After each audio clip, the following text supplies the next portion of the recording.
Hey, this is a quick video of a 1986 560 SL R107 chassis brake job. So this is the bleeding the brakes portion of this. So I obviously replaced the brakes, some of the lines that needed to be done, and I was going through the bleeding process. Obviously, this is a picture of the reservoir. Was having a hell of a time getting the rear brakes to bleed. Front brakes were fine. They have two bleeders on them. The front brakes have an outer and an inner, and obviously did both of those. That worked out fine on both sides, but then was having a heck of a time on the rear. Had to do a little bit more searching, and it turns out that there is a rear reservoir.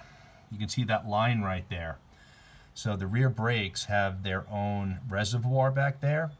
And if you are not filling up the front reservoir all the way to the tippy top and letting the brake fluid drip all the way to the back, you are emptying it, and you're just going to be pushing air through the system.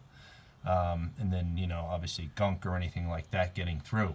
So when you're bleeding the brakes, make sure, you know, after you can do the front first, but make sure that you are filling this reservoir all the way to the tippy top, letting the brake fluid drip to this back rear reservoir. You can see kind of where those lines are, to make sure that you are bleeding the back brakes properly. So couldn't find that initially, didn't find that in any of the manuals. Saw somebody else's video about a second reservoir, which prompted me to look and do it for this particular model. So hopefully this is helpful.